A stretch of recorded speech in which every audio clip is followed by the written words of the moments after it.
if you have stuff going on inside your head or at home or somewhere other than in the workplace or your business, then all that affects everything that happens in your business. Welcome to the From Within podcast with Ben Osterveld. Hey guys, Ben Osterveld here, the From Within podcast. I've got a special guest. They're all special. I know I say that all the time, but this lady is like the most interesting lady I think I've had on the show. The stuff that Randi's done. This is Randi Goodman. Welcome to the show. Thank you so much for privileging us and having your time here. Well, thank you so much, Ben, for having me. I'm truly honored. I'm very excited to be on your podcast and part of your show. So looking forward to meeting everyone and sharing information. Yeah, I think you've got so much to give, so much. I can't wait to start getting into this. But first, you are actually going to be one of our experts at our event. It's the Cross Canada Tour. You're going to be one of the expert panelists in Toronto, March 8th and 9th is the event. And we're going to have you at April. Jeez, thanks. Thank goodness you're here. You know, if I didn't have help, I'd be just one messed up. Yeah. You're like, yeah, it's in a few days. No, it's April 8th and 9th in Toronto. So that's you can check it out. benosterveld.com/blow their minds.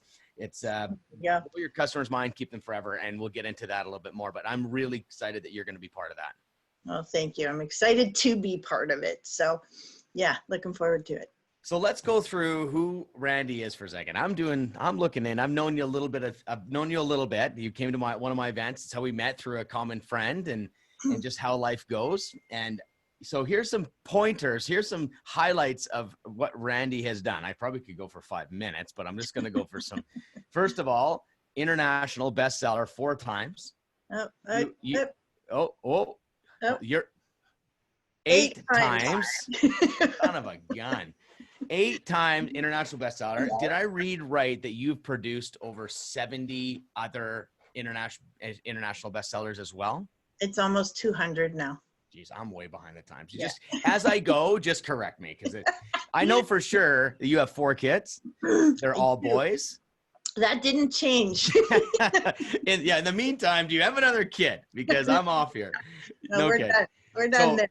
Author, digital marketer, realtor. There's a globally renowned event that you run. You've co-founded, called the Toronto Women's Expo and Business Wealth. Is that what it's called? Toronto Women's Expo is one event. I also have a Wealth Summit. So tell me a little bit about these events. I think this is really cool. It kind of gives me a little glimpse into your heart and your motivations. Like, tell me about these events that you run, because they're pretty big.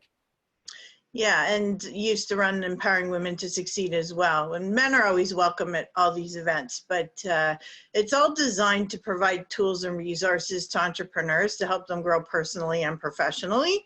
And that's what it's all about. It's making an impact. It's helping people. It's sharing amongst each other and inspiring people and giving them hope. So, where one stuck in a rut and thinks there isn't any hope, and then they hear someone else's story and they're like, oh my goodness, you went through that, and how did you do it? And look where you are today. If you can do it, because you're just another regular person like me, I can do it too, right? Randi, that is amazing. Now, let me ask you something. You get really excited talking about this. So I want to ask, what drives you? Why do you get so excited to do this and help these people? And what you just explained, where's that motivation coming from? You know what? I don't know. Sometimes people have an event happen in their life and it changes them. I think I've always liked helping people, because even as a kid, I would volunteer for different charities and whatnot. So I just think it's innate in me that I like to help people, and I get what I call a lot of mental income from helping people. And it was actually to my own detriment, because I had to learn at some point to start to say no to things, which killed me more than it killed them, right? So I think it's just been inherent in me. the whole time, and it just evolves into things that I'm passionate about. So business, events, and that kind of thing, and Yeah. put it together, and here you have it. It's Yeah. funny. You also are a black belt. Is this true? Double? What, have you gone up in those? Have I got that wrong? Are you second degree now? What are you, third or fourth now by now, or what's the Second story? degree. Yeah. Yeah, lots of injuries put me out. So That's incredible. That's incredible. Like you're also, what's a fourth level CMA? That's your certified management accountant as it well. means I didn't finish, Ben. Is that what it means? That's what it means. It means I didn't go and get those last 3 credits. That's what it Oh means. my goodness. I was wondering fourth level. I'm like, is there like a, that's amazing. So you were going after, being an accountant, really? Is that what you were going after, or at one point Well, in it your was life? an accounting degree. Okay. So at the time, and I was going to go for my CMA. Yes, correct. But they changed the rules way back. I won't even say the year because it was so long ago. But they changed the rules on me, and I just kind of looked at it logically and went, okay, I've tried to take tax 3 times now, and I keep falling asleep halfway through the page and failing the exams. Am I going to get these last 3 credits before their deadline? And I went, no. Screw it. So I kind of let it go. My husband at the time wasn't happy with me at all for, letting it go. But I said, it's not possible. And I don't like the rules that they changed it to. So I'm already running a manufacturing company at the time and loving it. So I figured, you know what, I'm going to settle for 4th level. That's amazing. It really comes to a point of, we have these big belief systems. I like to challenge every single one of our beliefs. I like to challenge the norm. I think that's how innovation happens. And I always stay on my toes that way. Is it mine? Is it my beliefs? I really want to be me, and I really want to challenge the norm. And I think about the one thing, it's saying never quit. I never quit. Right. And this is a belief system that we've adopted from very hardworking generation before us and before us, because there's a point of when you never quit or you don't eat. So that's kind of where it comes from. Right. If you got to get the grain off. You can't quit, or so it's a survival mentality. And I just think but what you've just proven is that you quit, and you found a level of success. So tell me this, like, is it okay to quit, and when should we quit? You know what? I think you got to look at your life as a whole. You have to look at how are you feeling internally. Like, you have to trust your own instincts, right?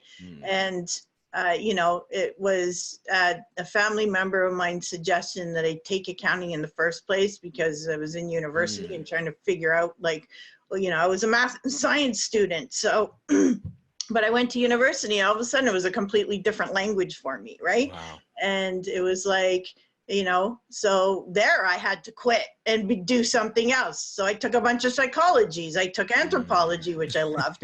And my dad says to me, take one accounting course, just see, you love math, see if you like it. So I liked it. And then I went to a different school after that because the university kicked me out for not keeping up my GPA. Yep, it's out there. Wow.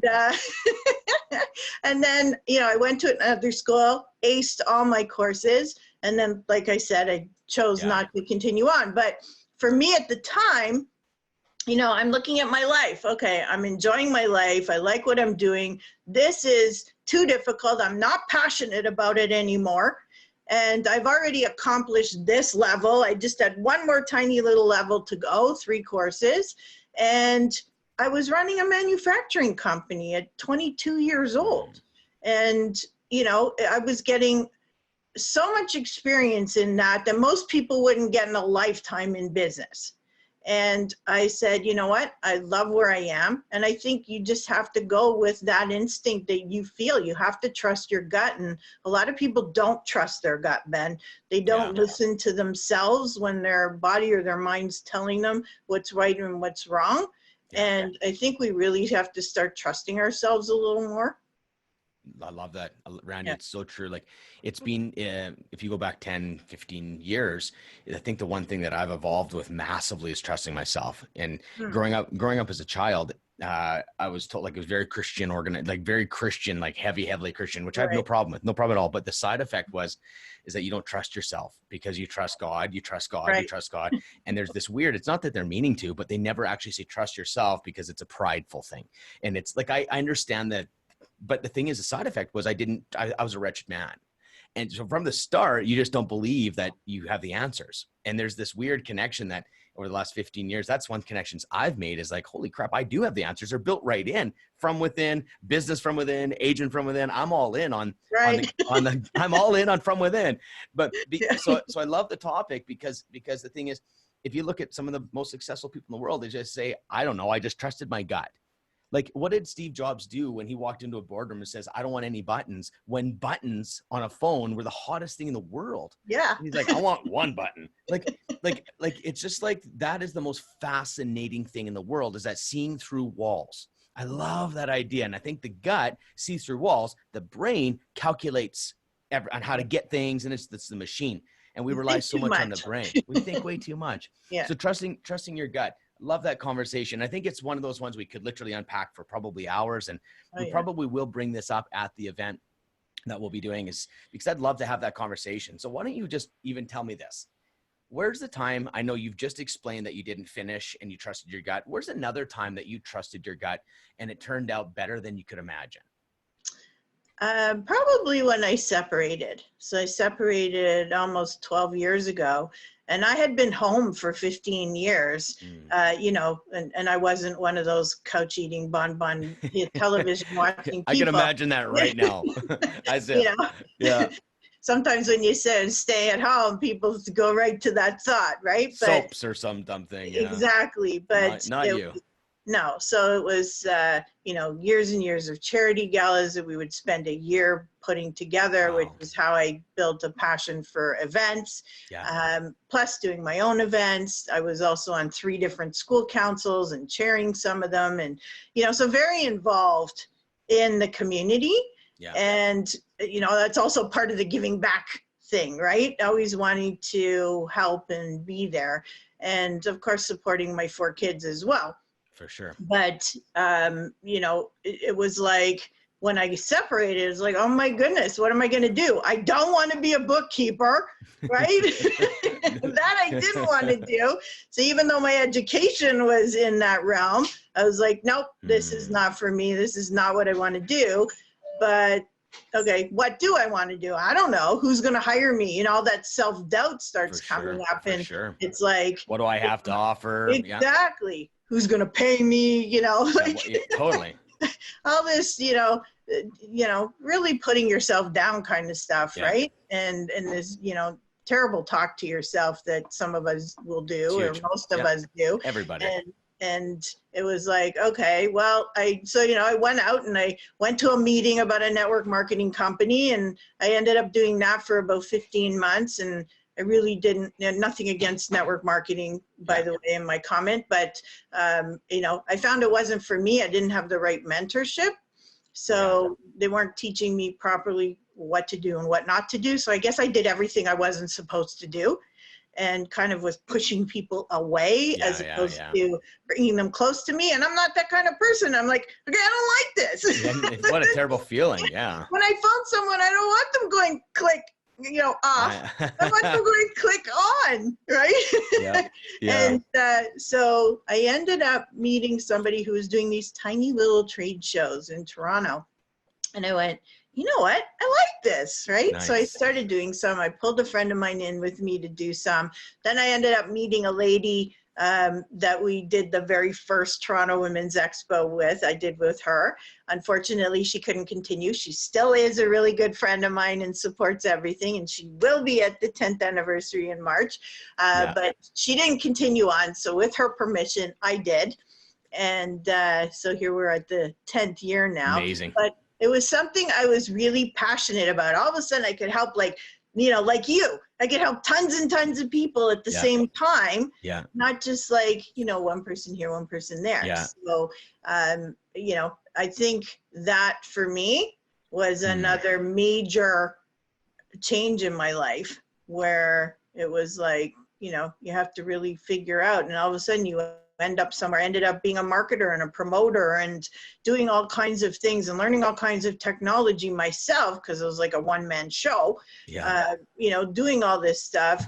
And it was, you know, completely different than being a math and science student. No right? doubt. It's funny, Randy. It leads me to think about, like, there's so many people that guide their life by their skill, not by their heart. Right. And it's like, just because, like, I used to be a concrete finisher, okay? Just because I can do concrete and finish concrete does not mean that's my destiny. That's not my mission.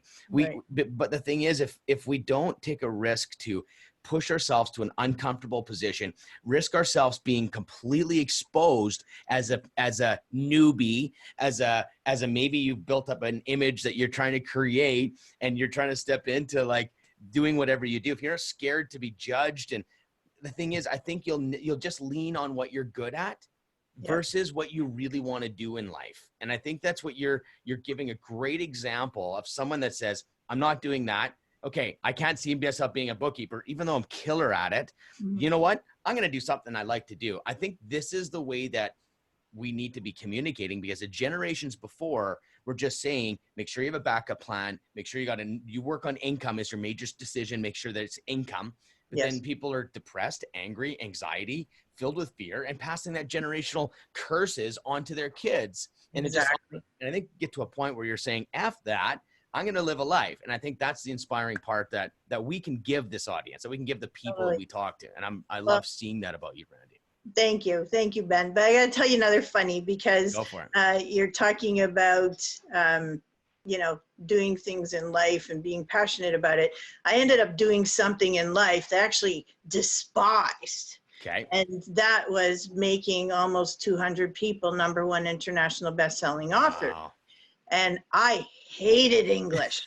I mean, I was terrible at it. Whoa. Any subject that was English driven was just torture for me, because I was a math and science student, right? Gotcha. But I spent so much time trying to get help from my teachers and be better. So I still aced everything I did, but I had to work my buns off at it. Yeah. So when I'm not partners with this person anymore, but I had a partner for a few years, and he suggested, he plunked the cover of the first Empowering Women to Succeed book in front of me at one of our events and said, this is our next project. And I went, okay, fine. And that was the beginning of 5 years and 5 series of Empowering Women to Succeed. Plus, I did another one, 365 Empowering Stories, and then I'm part of 2 other people's compilations, which is how we get to 8. But, you know, it was like all of a sudden, here's somebody who doesn't like to write, who's now marketing, having to write copy. Not that I'm the best copywriter or anything, but, you know, you learn from others, writing stories in all these books, and helping other people to share their stories. So sometimes something you didn't like growing up ends up being something that you have a lot of success in. So it could be something you're passionate about. And I love the fact that I've helped all these people. I love the fact that I was able to do that, right? But it was never a thought in my mind to become an author. It was never a thought to go write things. Totally. And, but you know, just one quick add to this. When my grandfather was sick many, many years ago, and he passed away when I was pregnant with my second son, he had survived the Holocaust. And I took hours and hours and hours of video of him telling me his story. So even if he felt good for 5 minutes or 30 minutes, I recorded him any chance I could and got his story. I've had it transcribed, right? So I'm like halfway there to putting it together as a book, but I want to be able to leave that legacy, right? So some of these things you do for business, and some of these things you do for personal reasons, right? Yeah, it's beautiful. You have to have both. If you're one or the other, like it just seems a little bit out of balance if you're in business. I love that. Now I think about focus. So think about focus. Now it's really interesting, because if someone was look at my life, and probably yours too, you had a lot of things going on. Yep. Okay. I got a podcast. I got a cross Canada tour going. I'm doing speaking. I'm doing all kinds of stuff I got going on. Run a large real estate team, Yeah. you know, like, and like the thing is though, for so long, I was always saying like, well, if you can focus on one thing, watch out. And when I focus on one thing, it's crazy superpower. I get that. Right. Right. So let's talk about this belief system that niching out and focus. Okay. So I believe in it, but I just think that what if you want to do 5 or 6 things? Like, can you talk around that? Like the difference between one thing, do you do one thing or do you do 5 things? I'd like to hear your opinion on that. Okay, well, you know, we've just talked about a bunch of things that are all happening at the same time. So I used to have 4 major events a year because 2 of them were under Empowering Women to Succeed. I had the Toronto Women's Expo and the Wealth Summit, which is revolved around money and investments. Yeah. And then I became a real estate professional to add to Why it. not? Yeah. You know, helping people write their stories through book writing.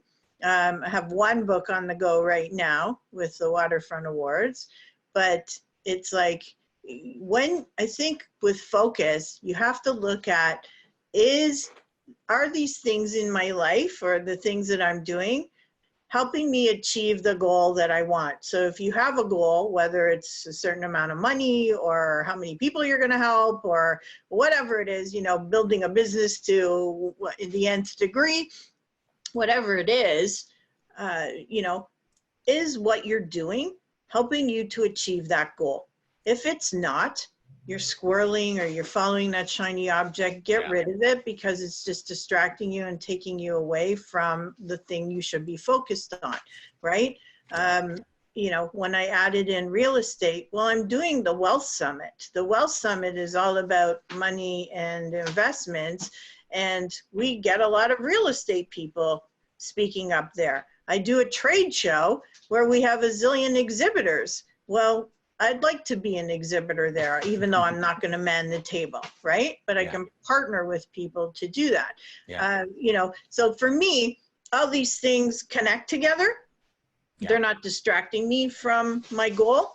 They're helping me achieve my goal faster. But what I did have to do, Ben, and this is something that, you know, people out there, you sometimes have to weigh out how many things are you doing? Even if they're all taking you to the same goal, how many things are you doing? And do you need to lighten up on something or let something go? And what I had to do was fall back on the Empowering Women to Succeed part a little bit because the onboarding of authors is very time consuming. And I wanted to take that time and spend it on real estate, right? So for me, and like I said, I'm still doing 1 book right now, but it's not as time consuming as the other book series were. And I've been able to release some of that to say, okay, yes, I loved it and it was awesome. And I spent quite a few years doing it, but now I want to lighten up on that and spend a little more time on this. Everything's still helping me achieve the same goal, but sometimes something might not be and you need to release it or lighten up. For sure. I think you hit on a really good point regarding letting go. And I think that and I think about a lot of business people have a lot of ambitions and a lot of dreams, and type A personality is giver.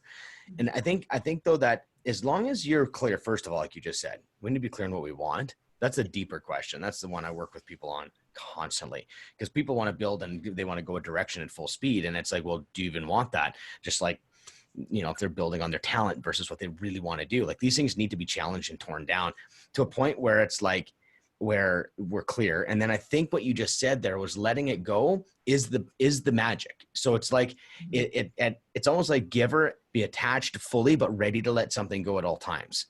Right. Now, the other thing is, I think about business. One of the topics we're going to talk about at the event that we're doing this together is business owner versus just a worker or employee mentality.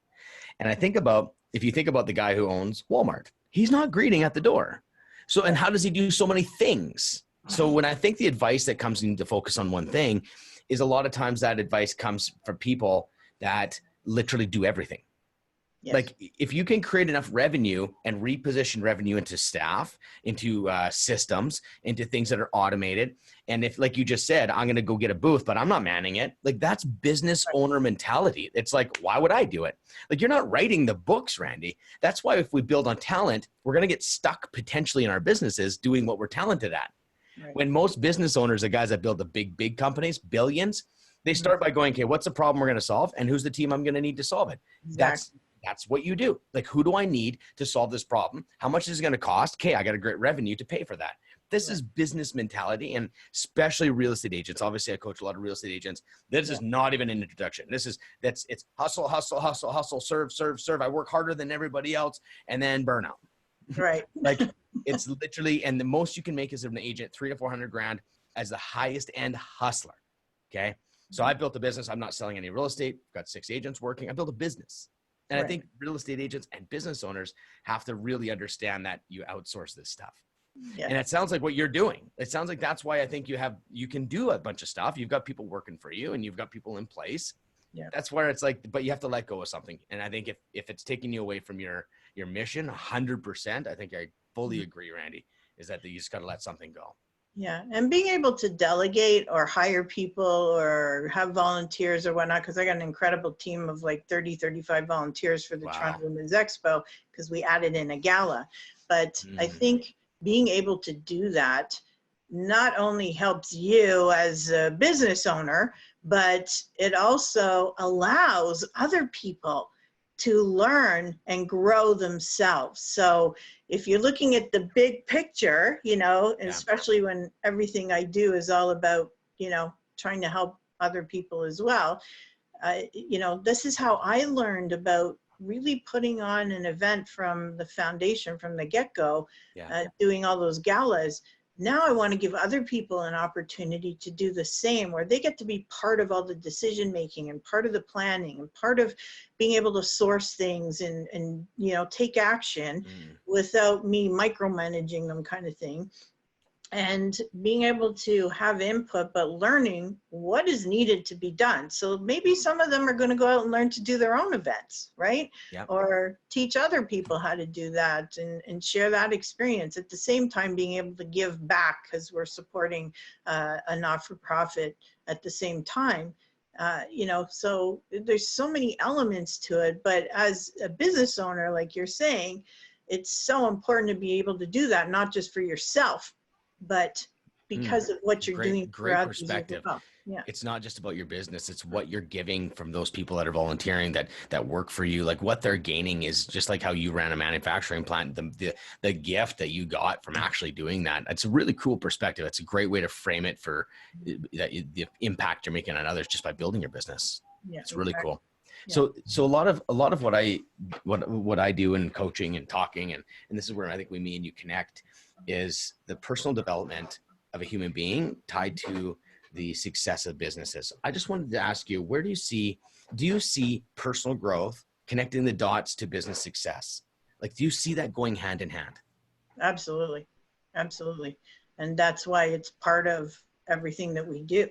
We want to be sharing that personal and professional growth, because if you have stuff going on inside your head or at home or somewhere other than in the workplace or your business, then all that affects everything that happens in your business. You know, your attitude, your mindset, whether you're willing to take a chance on something, whether you're going to try something or go forward with something. You know, it can be debilitating if you have all kinds of crap over here. So true. Like, people don't even realize how much it's affecting, and they wonder, why isn't my business growing? Why can't I, you know, why can't I get the clients that I want? And why? And that why might be over here. Huge. Yes. With things going on. And there's people that can help with that, whether it's business coaches or therapists or life coaches or whoever. I mean, there's so many different issues we could have, and there's so many different ways to solve those problems, right? And to help us go forward. And sometimes it's multiple people that we need help from in order to make those things happen. But absolutely. Yeah. I love that. And it's just something that I think as leaders and people that, look to me, look to you as role models sometimes, I really want to harp the fact that if you really want to be successful, you're going to have to look at what holds you back personally. Your mind is your beliefs, all these different things. Like so many people, if they don't believe, they're going to, like, even basics of like fear of success. Yes. Like what that is sometimes just called fear of judgment. Because right. If you like, who roots for the team that wins every time? Right. Like, imagine true. It's like, I actually want them to lose. Like I do. I'm like, I'll hope that guy just finally gets off. You can't have like, you know what I mean? Like if you want to, it's almost easier to build a fan base around someone that hasn't won. And then it's the comeback stories. We always fall into these, we cheer for the lesser guy. But what happens if I plan to win every freaking year, dominate financially, be the most popular guy, have the most opportunities, and I somehow rise to the top every single chance I get? Guess what happens? Even saying that out loud is like, yikes. Because then you don't have a fan base anymore. They want you to fall. Like, this is a belief systems. It doesn't even necessarily mean it's true. But right. Just to tie that simple belief of fear of rejection. Right. Well, you're going to, I've done it. I've self-sabotaged 2 or 3 times in my business where I started over because I got to a successful part and I couldn't handle it.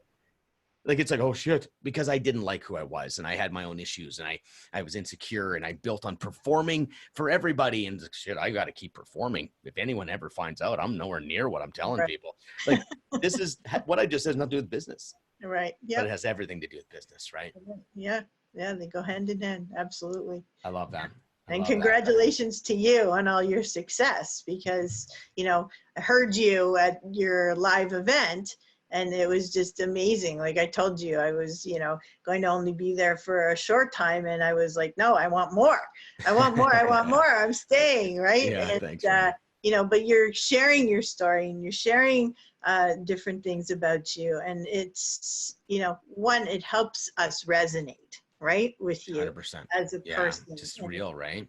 Yeah, and say, wow, you can never judge a book by its cover. You can't, because I don't know what you've gone through. You don't know what I've gone through. Totally. But when you hear a little bit of their story, you're like, wow, you just have this huge built up respect for the person that they just kept pushing through and persevering and, being driven and going after what they wanted. And it just inspires you. Like, even if you've gone through that yourself, you still get inspired by other people who have different stories, but the same kind of thing, it's still a challenge.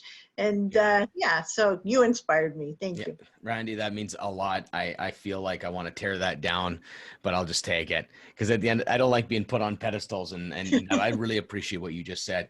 I feel like I'm just a regular dude going after a life I want to live, and hopefully I can make a bunch of money to pay for it. And if I can help someone, my number one motivation is a human being that I'm talking to. It never is anything else. Like I literally could live back on the streets again. That's one thing I'm prepared to do that someday. If I had to, I'll live on the streets. Like I just don't care, because what matters is the human beings. Yeah. I'm all in on that. Like when I can see someone wake up, like there's something so freaking amazing. You see someone living in this melancholy life, or they're just not who they are. They're living their parents' life. But when you can facilitate an environment, and partly using my story or just using insight, and they wake up, and you remember the day they wake up. I've got to experience that many times. And once you've kind of gone through that, I'm guessing you've probably facilitated some of this stuff too. There is nothing that fulfills you more than being able to help wake up a human being and help them get their compass right. And then just seeing them win. And I just get to be part of that. Like there's nothing. And obviously that's part of the story that I had to live with on the streets, and drugs and abuse and all this stuff. Obviously that was all meant to be so I could impact the world. And like, it's just part of what it is. So it's just what I do. I just want to be me. I don't want to get so high on myself that I can't see my shortcomings. And that's why that's the number one thing. That's why sometimes I'll just throw it out there. I'm like, yep, can't spell. I wish I could. Terrible at spelling. Like you just got to be yourself. And I think that's where people aren't realizing how attractive that really is. And it's something that's not a calculated thing. It's just you become very attractive when you meet someone that's just being themselves. Because in this world, so many people are being what they think they should be. Right. Well, thank goodness for teams. Yeah, no doubt. People think, wow, you're a pretty good business guy. No. I'm so bad that I have to get people to help me, or I'll never accomplish anything. Like it's and that's an art, to be honest. Thinking as a spin-off segue in a way, is that when you're having a team, like that's a big conversation we're going to have on stage. I'm going to talk about building a team, how to hire the right people. Now, the issue though is as soon as you get into team, okay, as soon as you get into hiring people, there's something that happens from a personal growth perspective that just goes haywire. Like, Right. what do I tell them? And all of a sudden there's this big shining light on you. And so I think a lot of people avoid actually building a team because the only way to be successful as a team is to be able to be some confidence in yourself, be clear on what you want, understand how to deal with emotional people. Your emotional intelligence gets completely challenged. Right. And if you can't overcome actually being a business leader in your own company, you'll never win. You'll just be stunted forever. You have to use teams and you have to know how to have human business. That's why it's keep your clients forever, keep your customers forever. That's relationship training. Yes. That's not business training. That's what's happening at our event, right? We're going to talk about how to have relationships. If we're sucky at our personal relationships, I guarantee you it'll be stunted in business because everything comes back to relationships. Could you speak about that? Relationships in business. I know this is a big topic for you. How powerful and how important is relationship, ability to have a relationship in business? Listen, you know, it's the most important thing. If you're not building those relationships, where are your referrals coming from?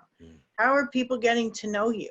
How are they going to, you know, people want to know you, like you, and trust you before they buy from you, especially if you're in this entrepreneurial world.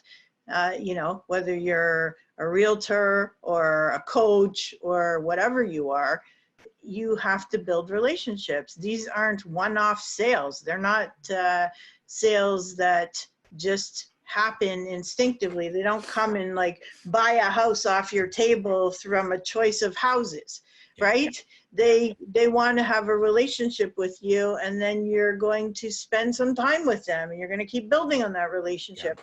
And it doesn't matter what business you're in. If you're not a convenience store, then you need to build a relationship. Even a good convenience store could level up for real. Like just imagine if the guy went, instead of selling gum, or what else could I sell? How can I get more? How about this? When that person walks through that door at the convenience store, how can I make them leave there going, holy shit, that was amazing. I can't believe that convenience store. Like, what is it? Do you get a back rub when you come in? Like, Totally. this is now playtime for me. I'm like, let's take your business and let's look how we can level it up. And we'd level it up through creating an emotional reaction. So how could you, so if there's any, because it's so funny because we're like, unless you're a convenience store, but what if you're the convenience store that creates a reputation to blowing the freaking customers' minds? Like, oh, they just bought gum. They just bought gum. They're leaving. What are they saying about your store? It all depends on the emotional reaction and the conversation. Like, what is it? You know what I mean? Sometimes it's just a matter of going, how's your mom doing? That's why old school business worked. I'd always go to I was a coffee shop. I go to the coffee shop. They're like, hey, Ben, how you doing? Like, they're giving me an experience, and that's basic. You could really level it up. But that's where even convenience stores. Yeah. Well, as soon as I said convenience store, immediately you're already doing this.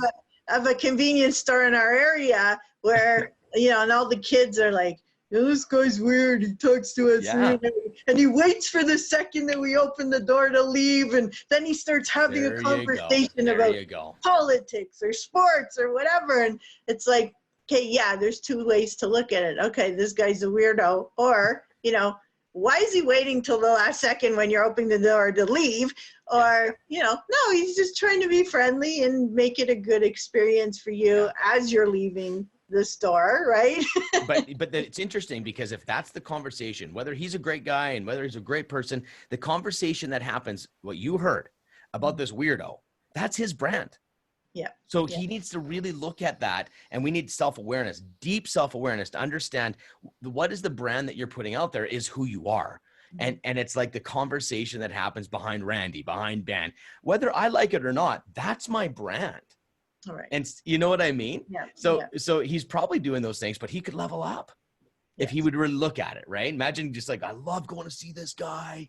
Do you know a little trick, a little hack is pretend like you're looking to buy them a really special gift. Every time you start a conversation, be like, hey, look, hey, how you doing? You want to look for some kind of really emotional connection, something nostalgic, something that means so much to Randy. I'd be sitting there going, so what do you do for fun? Oh, no way. Do you love doing that? No way. You like sports, you collect things. It would be the most rich conversation because you're hunting for the gift. And it's Right. like a side effect. And it's just a side note. Yeah, it's something we're going to chat about actually at our event is how to create those emotional connections. Because then they last. They just last. They come back to you. Exactly. So a question for you, women in business. Okay. So do women in business have it harder than men in business? I'm just curious. Or has that changed now? Well, depends if you're talking about the workplace or if you're Yeah. talking about entrepreneurship, Yeah. right? I think entrepreneurship, and you guys can disagree with me, but I think entrepreneurship is a little bit different because you're not working in a corporate environment. You don't have a boss over your head. Usually, if you're a solopreneur. If you're in a small business brick and mortar, then yes, maybe, but I'll kind of categorize that more with the corporate end where you have a boss. But, I think entrepreneurs are, hold on, I just completely forgot Yeah. my Well, for women, the difference between entrepreneur friends. Yeah, for a woman and in the workplace. And you're yeah, saying it might be a little sorry. easier Well, for a person in as an entrepreneur because there's no rules. In a workplace, it still has some limitations, you think, just from gender. yeah, well, I mean, I'm not part of that world in the corporate Yeah. world, but you Yeah. still hear the equality pieces, the harassment pieces, although it might be better today than it was Yeah. 10, 20 years ago. You still hear issues about trying to bring the women up. And I think we've come a long A long way. way, Yeah. a really long way. It might not be where they want it to be yet. So I think you see it more in the corporate world or a brick and mortar type world versus the entrepreneurial world, because as individuals, we make things happen that we want to happen. Women support women, conscious men support women and men, conscious women support everybody, men and women, which Yeah. is why we include men in our shows. And, I believe that, the conscious men, the smart men that do business with women will be at events that women allow them to be at, right? And, but as far as, how women are feeling and growing and equality and all that stuff, I think I personally, I truly believe there's a difference between corporate versus entrepreneur. Yeah, and I love the fact that you've pioneered the women in business. I think it's amazing. It's almost like you're delivering freedom. You're involved in actually the change, the evolution, raising the consciousness, giving the possibilities that a woman can do those things. I do think we are in a new day and age, and I think we're on an amazing trajectory for some of these things not to be a thing anymore. Now, but you're a mom, okay, mom of 4. Let's give some advice, Randy. You could give some advice, I'm sure, on let's talk to someone in business. How do you be a mom and how do you be a business owner? Like how does that work? You have four boys. Yes. How the heck do you give advice to that mom that's got business going on, super ambitious, but she's also running the household? How do you give advice to that person? How do you give advice to that person? Oh my goodness. Well, I Is there think advice you can give them? you have to have a really strong drive to be continuing to build a business, right? When you have so many other things going on, because it's not just the kids in the household and maybe a husband or a partner or whatnot, but you've also got programs that the kids go to, and maybe they need therapy, and maybe They're sick they one need day. a tutor. Yeah, maybe they're sick one day. Yeah. You need to have the flexibility there. So whether you're working in a work environment or you're an entrepreneur, you still have to be able to have a little leeway there in order to take care of the things that you need to take. If you have a partner, then I think it's really important that we're not, living 30, 40 years ago. We're living in today where everybody should be contributing, not 100%. just the mom, right? Yeah, of course. Whether it's cleaning, cooking, or other chores or whatnot that have to be done. I think there needs to be some serious delegation. If the kids are old enough, then they need to be part of that as well. And I think if you're able, this comes back to teamwork, right? And being able to delegate. It's the same thing in your business and in your home. If you're not able to delegate some of those chores and you take everything upon yourself to do it, you're going to burn out and break down. You're not going to get enough sleep. You're not going to get enough time for you, or any time for you, or time for your family or anything. You're just do. And I think we have to, and I don't believe in the word balance, right? But I do believe that we need to delegate some time for ourselves, delegate time for your business, delegate time for home, but have that out, that if something does happen, like your kid gets sick or whatnot, and you end up having to stay home, and you're not able to get a babysitter or whatnot, you know, whether it requires one or not, then, you know, what can you do? Like, how do you talk to your boss about those situations and put that in place to make sure that either you or your other half, and maybe it's just you, are able to take that time and do that. Like when you're an entrepreneur, it's easy to do, right? You just book off the time or cancel a couple phone calls or whatnot, or a couple of meetings, and you do what you have to do.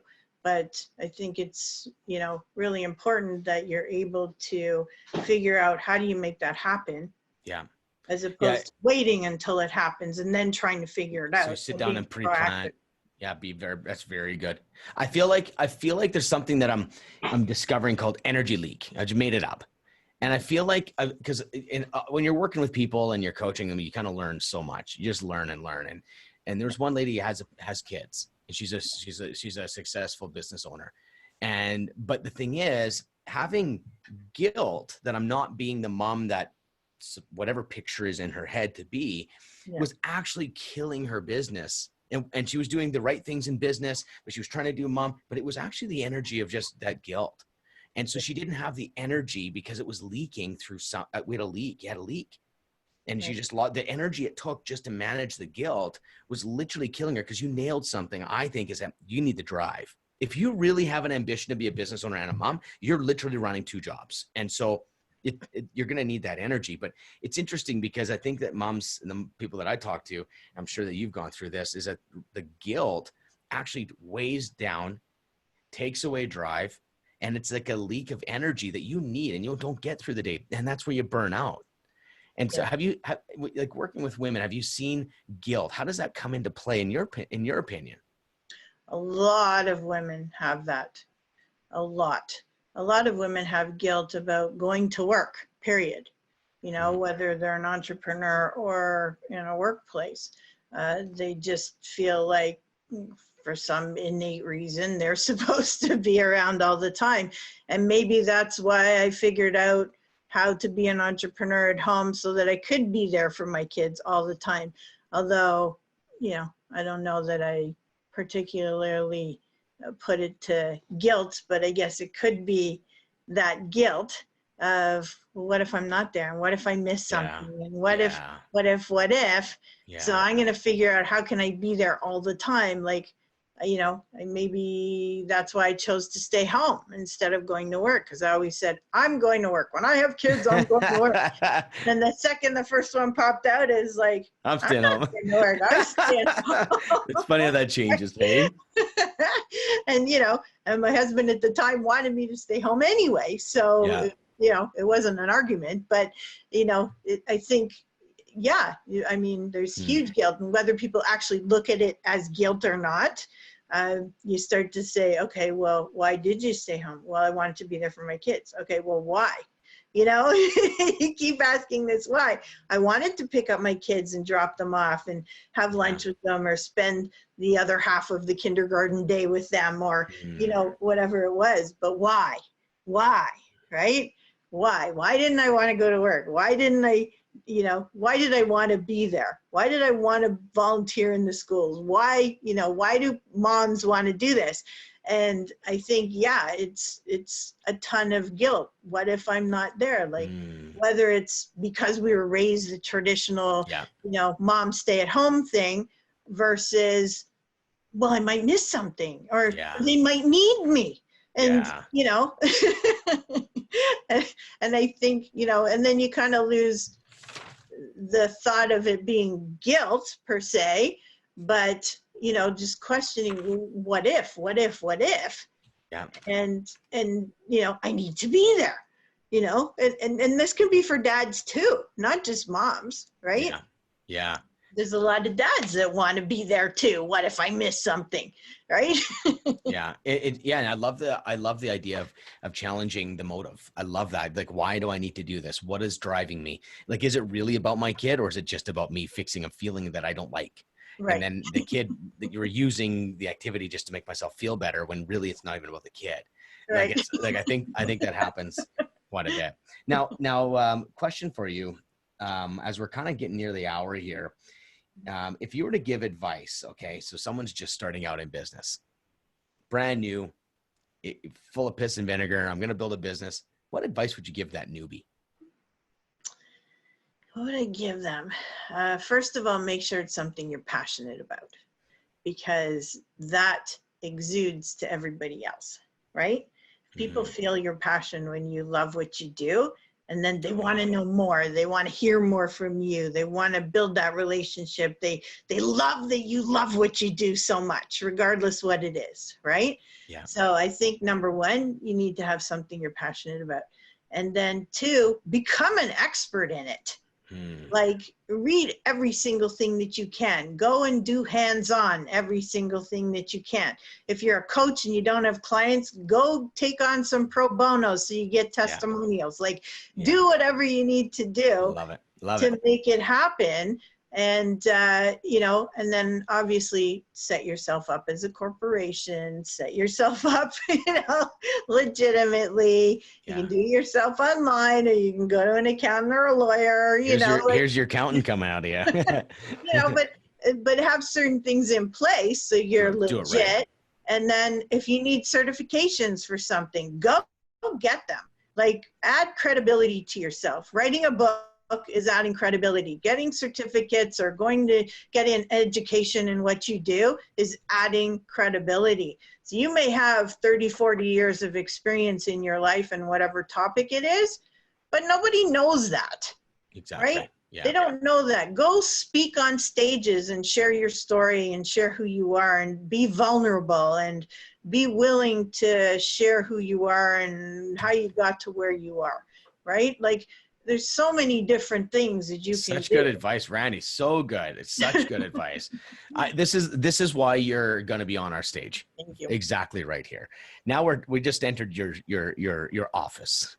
I just feel like we just jumped into your office. I think the people that are going to be sitting there are going to get a ton from you. What's nice is they'll be able to ask you direct questions, and it'll be contextual. See, this is just talking. This is get to know each other. We create scenarios and talk about it. But when someone's sitting there and they say, here's what's going on in my life, here's what's going on in my business, Randy, what do you think we should be doing? Like, there's something that happens, and that's going to be something that we can hopefully experience at our you know, blow the customer's mind and keep them forever. Absolutely. So I'm excited about that. Well, now I got a funny question I like to ask people on my show. If you were to build a scratch and sniff sticker, and what would it smell like, and what would the picture be? Oh my God. You're asking me to be creative and think of something. I told you I've got the accounting background, right? You're like, the number 4.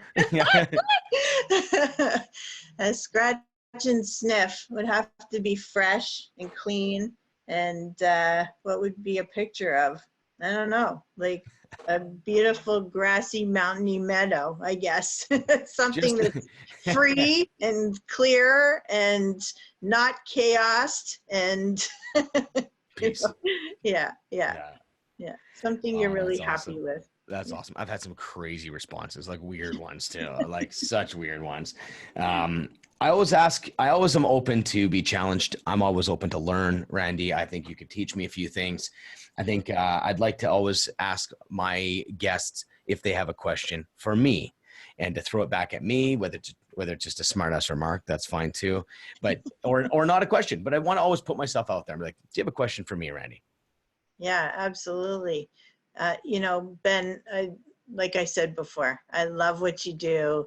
Your story is absolutely incredible. And the fact that you were able to pull yourself together and you were driven inside, you know, and you're achieving and have achieved a lot of the things that you've set out to do. And now you want to share that with others and help them.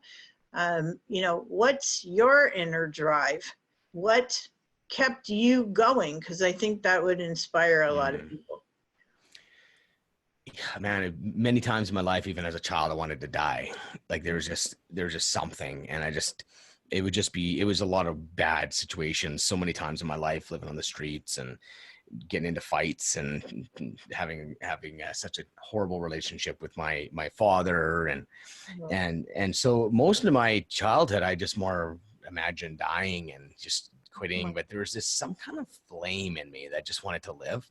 I don't know. I honestly don't know what that is. And I just feel like I have purpose. Right. I think everyone has that. And I just had this idea that there's just something about me that I knew was kind of special. Yeah. And something, I don't know what that was. I hope everyone feels the same way. I really do. I don't think it's anything special that I have something that other people don't. I don't believe that. Yeah. But what made me keep going was there was something about me I had to figure out. I wanted to see what I was all about, because what I was told, I know deep down at a core level, it wasn't true. Right. And I wanted to see what would happen if I could just be normal. I just wanted to be normal. And because I just was so screwed up, like I see, and I realized I'm not normal. And that was part of the breakthrough. I'm like, no, I'm really not normal. but where does the drive come from? I think it comes from pain. Yeah. I think the pain that I've had to overcome, it's like if you just see someone that is even any resemblance of anything that you've gone through, it just triggers such immense empathy. And it's like if someone was standing there burning their hand with a lighter. Like I just this drive, I'm going to stop that. Right. I was like, what are you doing? Like I just have this intense thing where I can help people be free now. Because I've experienced that. I've navigated, I've taken the hard road, and I think I can help people through that and make it way, way easier, help get a life that they could dream of. My life sucked so bad that was the training ground for what I want to give away my life, the rest of my life. Like I watched the show Undercover Boss, where the CEO goes undercover, meets his people. And the end of the show, he just says, I'm going to pay for your college. Yes. And then he says, hey, we're going to get that operation for your mom. And like, I literally cry my eyes out. I can't contain it. There's something in me that just wants to give. And I want to blow the freaking minds out of people through giving. And I think that's going to be more my end game. That's why I'm very ambitious to make money and very ambitious to build something and to build my brand. My number one thing, I cannot wait. And I'm going to start doing it as I go all the way up, is that I want to blow someone's minds. And it just happens to work really great in business as well. But just imagine, like, I just imagine surprising someone with the craziest gift that changes their life forever, someone, and helping people that way. So that's part of the drive. And I love that. I absolutely love that, Ben. And you're so right. Coming from pain, it's a huge driver, huge. Yeah. I mean, everybody has a different one, but I mean, we've all felt pain in our lives, and how do we react, or what do we do after that? And what do we end up doing in our lives because of that? And some of us don't think about that, right? Yeah, it's driving you whether you like it or not. And it's just a matter of getting that self-awareness. Yeah. And like you've it drives you through so much, like more than most people go through in their lifetime. Yeah. And, so, and I love your energy. I really love your energy, and I've seen you teaching, and you have the same energy when you're teaching, and you are so passionate about sharing this information and helping people and making sure they get the right advice and the right information, and not just the same old that everybody's believing. And, I just love how you take it so many steps beyond what you need to take it.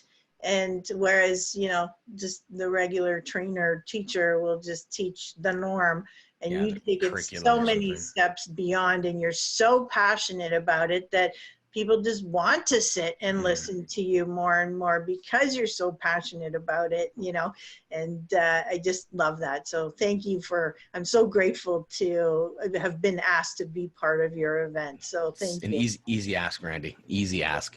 Yeah, no, thank you. Thank you for seeing me. And I totally received that. I thank you so much. And I really appreciate that. I'm excited about our relationship, Randy. I'm excited to do something together. And I think we're on this world to find our tribe. And I feel like if we don't find ourselves first, we'll never find the right tribe. And so as I dig deeper in my own personal life, what holds me back, is that really mine? And I'm just constantly, is that mine? Is that my thought? Is it someone else's thought? Is that my dad's thought? Is it my thought? Do I really believe that I like this or dislike it? Like, that process will actually will attract your tribe. And that's what I've been noticing. And I'd like to say that, Randi, you were part of the tribe, part of my tribe. I think we have a lot of similar core beliefs and the desire to give. We match in such a great level. And that's a great place to build an awesome friendship. And I'm excited about it, Randi. Yeah, me too. Thank you so much, Ben. Thank you so much for being on the show. And we will stop the recording now. Cheers.